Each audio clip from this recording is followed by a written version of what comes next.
Bugünkü mövzumuz dərəcə torudur. Dərəcə torunun elementləri ekvator, paralel, meridian və coğrafi qütblərdir. Ekvator yerin tən ortasından keçir və yeri iki yarımkürəyə bölür. Ekvatordan yuxarıda qalan hissəyə bütünlüklə şimal yarımkürəsi, ekvatordan aşağıda qalan hissəyə bütünlüklə cənub yarımkürəsi deyəcəyik. Və ekvator yerin tən bölənidir. Ekvatora paralel çəkilmiş çevrələr var. Ekvatora paralel çəkilmiş çevrələrə paralellər deyəcəyik. Ekvatordan qütblərə doğru getdikcə görürük ki, paralellərin uzunluqları azalır. Bunun səbəbi yerin kürə şəklində olmasıdır. Eləcə də ekvatordan cənuba doğru getdikcə paralellərin uzunluğunun azaldığını görürük. Qütblər. Yerin iki coğrafi qütbü var. Şimal coğrafi qütbü, cənub coğrafi qütbü və qütblər ekvatordan bərabər məsafədə yerləşir. Ekvatorun dərəcə qiyməti 0, qütblərin dərəcə qiyməti isə 90 dərəcədir. Deməli, qütblər ekvatordan 90 dərəcə məsafədə yerləşir. Meridianlar. Meridianlar coğrafi qütbləri birləşdirən yarım çevrələrdir.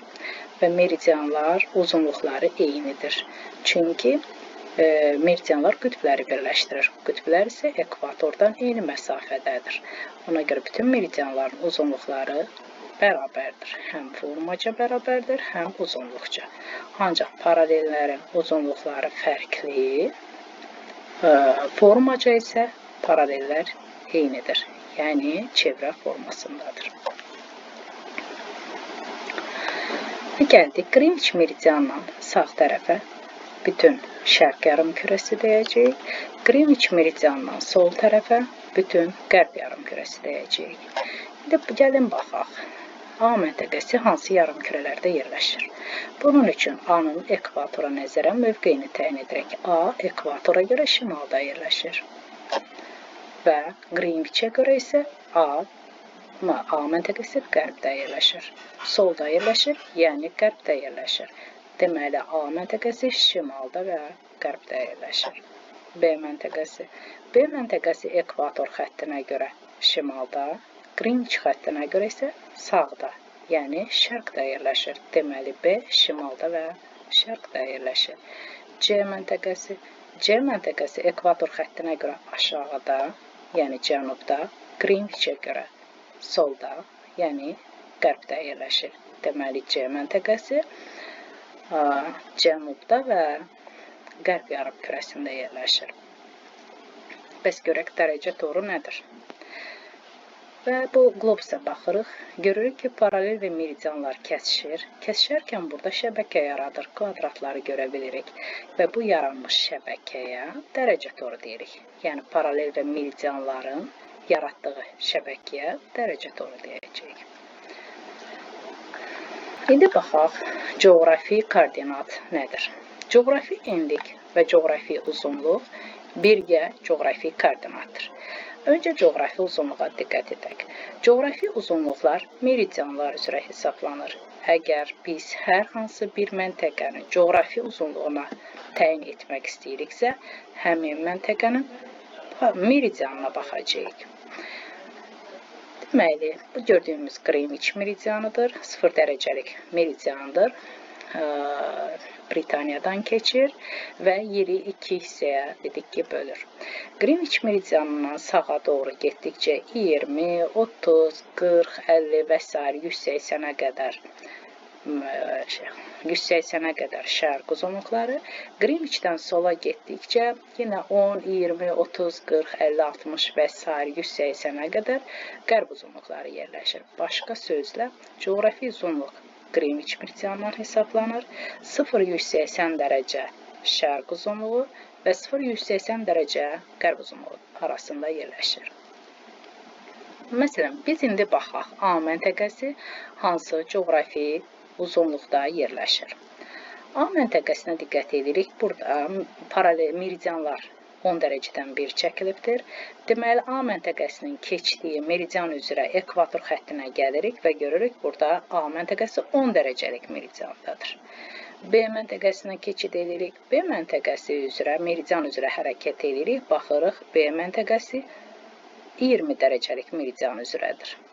C məntəqəsinə diqqət eləsək, C məntəqəsindən keçən meridian üzrə gəlsək, C məntəqəsi isə deməli 10, diqqət eləyəcək, deməli 10, 20, 30, C məntəqəsi isə 40-cı meridian üzərində yerləşir. Yəni A, B, C şərq uzunluqlarında yerləşirlər. Gələk D məntəqəsinə. D məntəqəsindən keçən meridian üzrə hərəkət edirik. 40 dərəcə üzərinə düşür. Deməli, D məntəqəsi 40 dərəcə qərb uzunluğundadır. E məntəqəsinə diqqət edək. E məntəqəsindən keçən meridian üzrə diqqət edirik. E məntəqəsindən keçən meridian üzrə ekvator xəttinə doğru hərəkət edirik. Dərəcəni görürük. Deməli, E məntəqəsi 20 dərəcədə. Amma Qrinviçdən solda olduğuna görə 20 dərəcə qərb uzunluğunda yerləşir. Coğrafi enlikləri təyin etmək üçün isə biz coğrafi enlik ekvatordan hesablanır. Ekvatordan şimala doğru və ekvatordan cənuba doğru.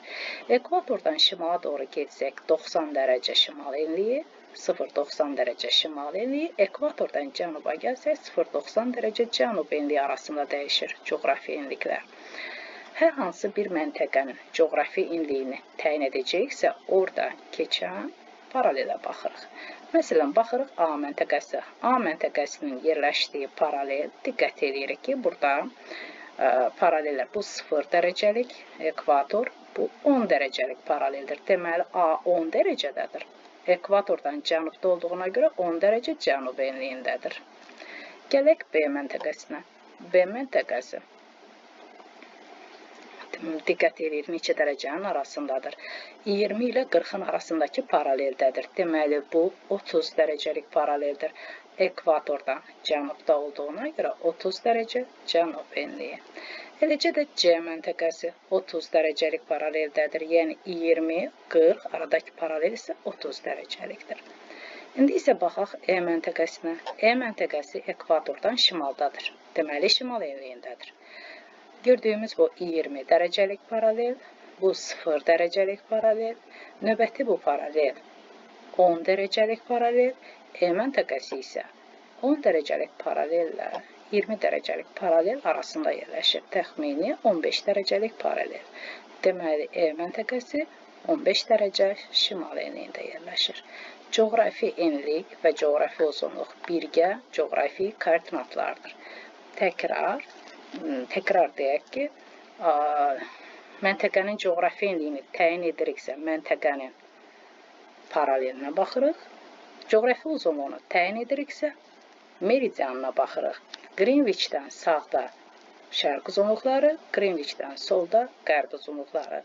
Ekvatordan şimalda şimal enlikləri, ekvatordan aşağıda isə cənub enlikləri yerləşir.